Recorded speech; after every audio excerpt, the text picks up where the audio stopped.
पेशकश जागते रहो और मैं हूं आपके साथ शाजिया निसार। और इस खास कार्यक्रम की शुरुआत आज की सबसे बड़ी खबर के साथ कर रहे हैं जो कि पंजाब से है। कैप्टन अमरिंदर सिंह ने इस्तीफा दे दिया। आज बहुत कुछ हुआ लेकिन सबसे महत्वपूर्ण जो था वो ये था कि इस्तीफा देने के बाद से कैप्टन अमरिंदर सिंह मीडिया से मुखातिब हुए और उन्होंने कहा कि उनके साथ दुर्व्यवहार हुआ, उनका अपमान किया गया जो कि उनको कतई बर्दाश्त नहीं था। इसके अलावा अमरिंदर ने कहा कि उनके पास बहुत सारे विकल्प हैं जिन पर वो विस्तार से सोचेंगे। रिपोर्ट देखिए।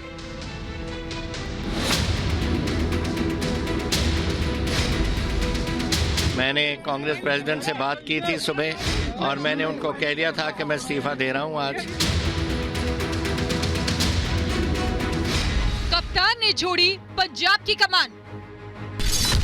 पंजाब की राजनीति में पिछले कई दिनों से काफी उथल पुथल चल रही थी। सत्ताधारी कांग्रेस में अपने ही नेता आपस में भिड़े हुए थे। आज आखिरकार कैप्टन अमरिंदर सिंह ने मुख्यमंत्री पद से इस्तीफा दे दिया।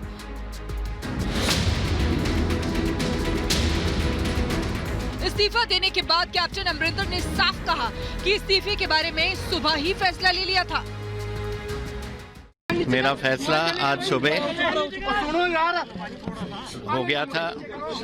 मैंने कांग्रेस प्रेसिडेंट से बात की थी सुबह और मैंने उनको कह दिया था कि मैं इस्तीफा दे रहा हूं आज। अपमानित महसूस कर रहा था। पंजाब में कांग्रेस के अंदर ये सियासी घमासान काफी दिनों से चल रहा था। अमरिंदर और नवजोत सिंह सिद्धू के खेमे बट गए थे। ये घमासान तब और बढ़ गया जब कुछ विधायकों ने अमरिंदर के विरोध में मोर्चा खोल दिया। इसके बाद शनिवार शाम 5 बजे कांग्रेस विधायक दल की बैठक बुलाई गई। कैप्टन का दर्द साफ झलक आया जब उन्होंने कहा कि मैं अपमानित महसूस कर रहा हूँ। ये तीसरी बार ये हो रहा है पिछले कुछ 2 महीनों में कि पहले तो एमएलए को एक बार बुलाया दिल्ली में, दूसरी बार बुलाया दिल्ली में, अब तीसरी बार मीटिंग कर रहे हो। मैं अपने आप को मैं समझता हूं कि मेरे ऊपर कोई एलिमेंट ऑफ डाउट है कि मैं चला नहीं सका या कोई बात हुई, पर आई फील ह्यूमिलिएटेड कि जिस तरीके से ये बात हुई है। जिसको बनाना हो बनाए सीएम। अमरिंदर सिंह ने करीब 9.5 साल तक पंजाब के मुख्यमंत्री का दायित्व संभाला। 2002 से 2007 तक वो सीएम थे और अभी वो मार्च 2017 से सीएम थे। कैप्टन अमरिंदर ने साफ कह दिया कि जिसको बनाना है बनाए सीएम। 2 महीने में 3 बार आपने सीएल मेंबर्स ऑफ असेंबली के बुलाए। उसका मुझे फैसला मैंने किया कि मैं इसको इस चीफ मिनिस्टरशिप से मैं आज छोड़ दूंगा और जिन पे उनको भरोसा होगा उनको बुला दें। भविष्य के रास्ते खुले। कैप्टन अमरिंदर ने सीएम पद से इस्तीफा दे दिया है। हालांकि उन्होंने ये साफ कर दिया है कि भविष्य के रास्ते खुले हुए हैं। जहां तक मेरी फ्यूचर पॉलिटिक्स क्या है, future politics is always there an option and I will use that option जब टाइम आएगा। जो मेरे साथ इतने सालों से चले आए, 52 इयर्स पॉलिटिक्स में मुझे हो गए और 9.5 साल मैं चीफ मिनिस्टर रहा हूँ आज तक, और मैं उनसे बात करूंगा अपने लोगों से और फिर मैं फैसला करूंगा। पंजाब कांग्रेस में पिछले कई महीनों से सियासी हंगामा चल रहा था। कई बार नवजोत सिंह सिद्धू और कैप्टन अमरिंदर सिंह आमने सामने भी आ चुके थे। इस वजह से दोनों की मुलाकात दिल्ली के आलाकमान के साथ भी हुई थी, जिसके बाद हाल ही में नवजोत सिंह सिद्धू को पंजाब कांग्रेस का अध्यक्ष बनाया गया था। सिद्धू अक्सर कैप्टन अमरिंदर सिंह पर वार करते रहे थे। कुछ साल पहले कैप्टन अमरिंदर सिंह से नाराजगी के चलते सिद्धू ने मंत्री पद से भी इस्तीफा दे दिया था। अब हालात ये हो गए कि पंजाब में कांग्रेस का चेहरा रहे कैप्टन अमरिंदर सिंह ने सीएम के पद से इस्तीफा दे दिया है। अब देखना ये है कि कैप्टन के बाद पंजाब की कमान किसे सौंपती है Congress. Bureau report, Republic Bharat. देखिए, कैप्टन अमरिंदर सिंह सबसे ज्यादा अगर किसी से नाराज हैं तो वो है गांधी परिवार। उन्होंने साफ शब्दों में कहा कि उन्हें ऐसी जरा भी उम्मीद नहीं थी कि गांधी परिवार उनके साथ इस तरह का रवैया अपनाएगा। इसके अलावा नवजोत सिंह सिद्धू को लेकर के भी खरी खरी बातें कही हैं कैप्टन अमरिंदर ने। उन्होंने ये तक कह डाला कि उनके साथ पाकिस्तान का हाथ है और अगर उनको मुख्यमंत्री भविष्य में बनाया जाएगा तो वो इसका विरोध करेंगे। रिपोर्ट उसी पर आप देखिए।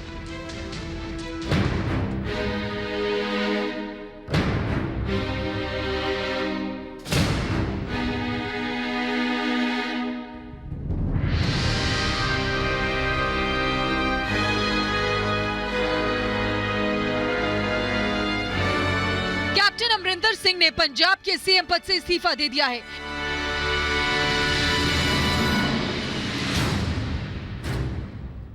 ये साफ दिख रहा था कि पंजाब में कैप्टन बनाम सिद्धू के खेमे बट गए हैं। अपने इस्तीफे के बाद कैप्टन ने सिद्धू पर सीधे निशाना साधा है। कैप्टन ने सीधे सीधे सिद्धू को नाकाबिल बताया है। आपने कहा कि मैं कोई कमिटमेंट नहीं दे रहा कि मैं अगले मुख्यमंत्री, अगर कांग्रेस किसी को मुख्यमंत्री बनाए उनका समर्थन करूंगा। आपने कोई गारंटी नहीं दी। जब आपने प्रेस कॉन्फ्रेंस में बात की आपने गारंटी नहीं दी, ऐसा क्यों? No. I've only said about Mr. Sidhu. I don't know किसको बनाएंगे या किसी को नहीं बनाएंगे, वो ये नहीं मुझे मालूम। लेकिन सिद्धू को बनाएंगे तो आप सपोर्ट नहीं करेंगे? If they make him, I will certainly not support. Absolutely not. ये तो मैंने तो अपने मिनिस्ट्री से निकाला है उसको। For incompetence, how can I support an incompetent man for chief ministership? Captain ने साफ कहा कि वो सिद्धू को सीएम के दौर पर नहीं देख सकते हैं, लेकिन सबसे बड़ा हमला कैप्टन सिद्धू पर ये कहकर कर रहे थे कि सिद्धू पाकिस्तान के हमदर्द हैं। उनकी दोस्ती इमरान खान और पाकिस्तान सेना प्रमुख कमर जावेद बाजवा से है। सिद्धू अगर सीएम बना तो विनाशकारी साबित होगा। Did you ever question Sidhu on his propensity to say things for Pakistan? ये जो प्रो पाकिस्तान स्टेटमेंट्स देते रहते हैं सिद्धू, जो वर्तमान परिस्थिति में अच्छी, क्या आपने कभी कन्फ्रंट नहीं किया? आपने क्यों कन्फ्रंट नहीं किया सिद्धू को? लोग पूछ रहे हैं, ये पब्लिक का सवाल आ रहा है अभी कि अमरिंदर सिंह जी को पूछिए कि सिद्धू के जितना एक प्रो पाकिस्तान, मैंने तो उसको 50 बार किया। What are you talking? For God sake, you know, जब गया था उधर मैंने तो उसको चैलेंज किया था कि here are my soldiers getting killed and you are going and hugging the Pakistani chief the general Bajwa, then you are going to Imran Khan जहां पॉलिसी उनकी नेशनल के खिलाफ है। Do you know how many drones are coming into Punjab on a daily basis? How many weaponry has come into Punjab? How much RDX explosives, how many grenades, how many pistols, over 50,000 rounds of ammunition, and all that has come into the state. What is it coming for? All these things I'm saying, Pakistan is doing this, and you are talking to Imran Khan and talking to all these generals and all this. What nonsense are you up to? That is one of my differences. In fact, I told him, he was in Andhra Pradesh then, and I rang him up there and I said, you are supposed to be going tomorrow for Imran Khan swearing in, don't go, because till Pakistan stops shooting our soldiers across the border. Captain Sidhu पर हमलावर हैं तो गांधी परिवार के रवैये से आहत दिख रहे हैं। उन्होंने साफ कहा है कि उन्हें हटाने की साजिश रची गई है। गांधी परिवार से ऐसी उम्मीद नहीं थी। यानी कि they were going to remove you. आपको इंडिकेशन आ गई थी कि वो आपको बिना बुलाए CLP के मीटिंग में बिना बुलाए आपके खिलाफ प्रस्ताव लगा के सेंट्रल ऑब्जर्वर्स को भेज के आपको पार्टी चीफ मिनिस्टर पद से हटाने की पूरी प्लानिंग थी इनकी, आप कह रहे हैं? मुझे लगता है यही थी। अदरवाइज जरूरत क्या है? Why do need 3 observers? Why do have to रातों रात सबको टेलीफोन किए गए कि आपने पहुंचना है 5 बजे? ये सारी कोई बात ही होगी ना। अदरवाइज टेल मी, अगर कोई ऐसी बात नहीं है, CLP लीडर मुझे कहो कि आप CLP की मीटिंग बनाएं, हमने कुछ बातें डिस्कस करनी है। जब मुझे नहीं बताना and I am your leader, तो ऑब्वियसली ये मतलब तो यही था कि मुझे रिमूव करना चाहते थे। दरअसल गांधी परिवार से कैप्टन अमरिंदर सिंह का दशकों पुराना नाता रहा है। पूर्व PM राजीव गांधी के घनिष्ठ मित्रों में वो थे। राजीव गांधी के कहने पर ही वो सियासत में आए थे। कैप्टन ने ये भी बातें साझा की और राहुल प्रियंका को अपने बच्चों की तरह बताया। Do you think इसमें जैसे आपने बहुत strong words use किए, humiliate, I have felt insulted, I have felt humiliated, अभी भी आप बात कर रहे हैं, you are saying I have yes. It seems आपके उन परिवार के साथ आपका equation रहा है, आपने कहा है अभी with my relationship with Sonia Gandhi and the children, तो इसमें थोड़ा सा तो आपको personal a sense of hurt मुझे लग रहा है। I am clearly seeing a sense of hurt, मतलब आप एक व्यक्तिगत तौर पे आज काफी hurt लग रहे हैं। मैं हूँ, I am hurt because I have known Rahul ji was 1 year younger than me in school, but school 1 year. Rajiv ji, we have all Rajiv ji, and I've been meeting ever since. Rajiv Gandhi जो हमारे prime minister थे, from 1954 we've known each other. अब 54 से आज तक देख लो कितने साल हैं, तो naturally उनके बच्चे मेरे ही बच्चे हैं, and I never thought that I would be treated in this manner. That I can tell you for sure. इसमें कोई दो राय नहीं है कि कैप्टन का इस्तीफा कांग्रेस के लिए बड़ा झटका है। अगले साल राज्य में चुनाव होने हैं, इसका सीधा असर कांग्रेस की चुनावी तैयारियों पर भी पड़ सकता है। Bureau report, Republic Bharat. देखिए, तालिबान कुछ कर नहीं पा रहा है, इसलिए फ्रस्ट्रेट हो चुका है, बौखला गया है पूरी तरीके से, और अब अफगानिस्तान से लोकतंत्र के हर निशानी को मिटाने की हर संभव कोशिश की जा रही है तालिबानियों की ओर से। इस बीच बड़ी जानकारी ये है कि एक यूनिवर्सिटी में आग लगा दी है तालिबानियों ने। कुछ नहीं कर पा रहे हैं तालिबानी, तो बच्चों को, बूढ़ों को, लोगों को परेशान ही कर पा रहे हैं, क्योंकि अभी तक पंजशीर पर कब्जा तो नहीं कर पाए हैं। रिपोर्ट देखिए।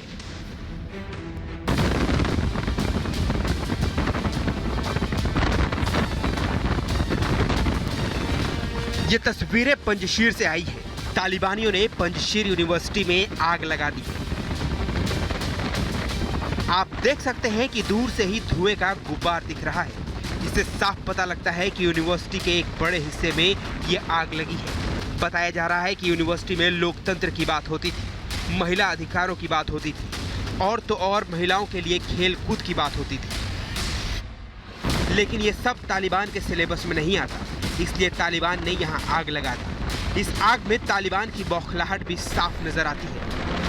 दरअसल तालिबान की नॉर्दर्न अलायंस के लड़ाकों के आगे एक नहीं चल रही है। करीब 1 महीना हो रहा है तालिबान और मसूद के लड़ाकों की जंग होते हुए, लेकिन तालिबान पंजशीर पर कब्जा नहीं कर पाया है। पहाड़ियों और महत्वपूर्ण मोर्चों पर मसूद के लड़ाकों का कब्जा है। अहमद मसूद भी खुद पंजशीर में है।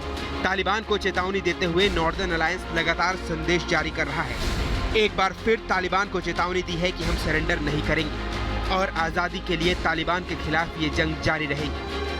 वहीं तालिबान बौखलाया जा रहा है। जंग जीत नहीं पा रहा तो हैवानियत पर उतर आया है। मसूद के लड़ाके तो हाथ नहीं आ रहे हैं, तो आम लोगों पर अत्याचार की हद पार कर रहा है। बताया जा रहा है कि पंजशीर के शहरों से ज्यादातर लोग निकल चुके हैं। लड़ाके पहाड़ों की चोटियों पर है और आम लोग भी मुख्य रास्तों से निकल चुके हैं। ज्यादातर घर खाली पड़े हैं, कुछ बुजुर्ग रह गए हैं। बताया जा रहा है कि तालिबानी आतंकी बुजुर्गों को भी नहीं बख्श रहे हैं। खबरों के मुताबिक पिछले कुछ दिनों में 20 से ज्यादा लोगों की पंजशीर में हत्या कर चुका है तालिबान। नॉर्दर्न अलायंस के लड़ाकों से जीत नहीं पा रहा तो बुजुर्गों और बच्चों को निशाना बना रहा है। Bureau report, Republic Bharat.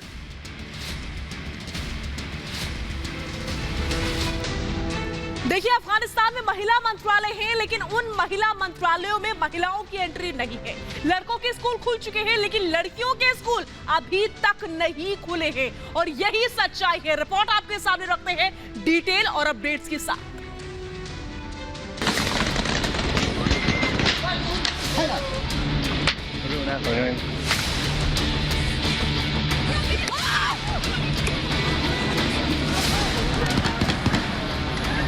Taliban राज में महिलाओं का कितना बुरा हाल है ये पूरी दुनिया के सामने आ चुका है। महिलाओं पर अत्याचार बढ़ते जा रहे हैं। उन्हें घर में कैद करने वाले फरमान जारी हो चुके हैं। महिलाएं अगर अपनी मांगों को लेकर प्रदर्शन कर रही हैं तो उन्हें बेरहमी से पीटा जा रहा है। यही तालिबान का असली चेहरा है। अब एक और हैरान करने वाली खबर आई है। महिलाओं के मंत्रालय में महिलाओं की नो एंट्री। तालिबान महिलाओं को उनके हक देने के झूठे वादे करता है। खबर यह है कि तालिबान ने महिलाओं के बनाए मंत्रालय में उनके ही आने पर रोक लगा दी है। मिनिस्ट्री ऑफ वुमेन अफेयर यानी महिला कल्याण मंत्रालय काबुल में है, लेकिन खबर ये आई है कि इसमें सिर्फ पुरुष कर्मचारियों को ही जाने की मंजूरी दी गई है। यानी जहां महिलाओं के लिए काम होना है वहां महिलाएं ही नहीं जा सकती हैं। इस खबर का खुलासा रूस की समाचार एजेंसी स्पुतनिक ने किया है। एक रिपोर्ट में एजेंसी ने कहा है महिलाएं मंत्रालय में गुरुवार को जाना चाहती थी। उनके पास अपने आईडी कार्ड भी मौजूद थे और बुर्के में भी थी। इसके बावजूद उन्हें अंदर नहीं जाने दिया गया। इस मंत्रालय में सिर्फ पुरुष कर्मचारियों को ही जाने दिया जा रहा है। बताया जा रहा है कि इस घटना के बाद महिला कर्मचारियों ने नाराजगी जताई है, लेकिन तालिबानियों ने उन महिलाओं के साथ बदसलूकी की और वहां से हटा दिया। यानी महिलाओं के लिए तालिबान का वही रवैया है जो हमेशा से रहा है। महिलाओं की हर आज़ादी, यहाँ तक कि पढ़ाई पर भी पाबंदी है। महिलाओं की पढ़ाई को लेकर भी तालिबान की असलियत सामने आ चुकी है। अफगानिस्तान में लड़ाकों के स्कूल खुले, लड़कियों के स्कूल बंद। तालिबानी सरकार के शिक्षा मंत्रालय ने अफगानिस्तान के सभी सेकेंडरी स्कूलों को आदेश दिए हैं कि शनिवार से स्कूल खोले जाए, लेकिन अभी सिर्फ लड़कों के स्कूल खोले गए हैं। आदेश में इस बात का कोई जिक्र नहीं है कि लड़कियों के स्कूल कब खुलेंगे। ये तब है जब पिछले महीने तालिबान ने कहा था कि लड़कियों की पढ़ाई पर कोई पाबंदी नहीं रहेगी, कानून के तहत सबको इजाजत होगी। लेकिन ऐसा लगता नहीं है कि तालिबान सरकार में महिलाओं को पढ़ाई करने का भी हक मिल सकेगा। Bureau report, Republic Bharat. तो देखा आपने किस तरीके से महिला मंत्रालय है, लेकिन उसमें अंदर जाने की महिलाओं को इजाजत नहीं है। लड़कियों के स्कूल नहीं खुले, लेकिन लड़कों को स्कूल भी खोल के दे दिए गए हैं और उनको पढ़ने की भी इजाजत दी गई है। और यही है तालिबान का असली चेहरा, जो कि पूरी तरीके से महिला विरोधी है। आज के लिए बस इतना ही, फिर मिलेंगे आपसे।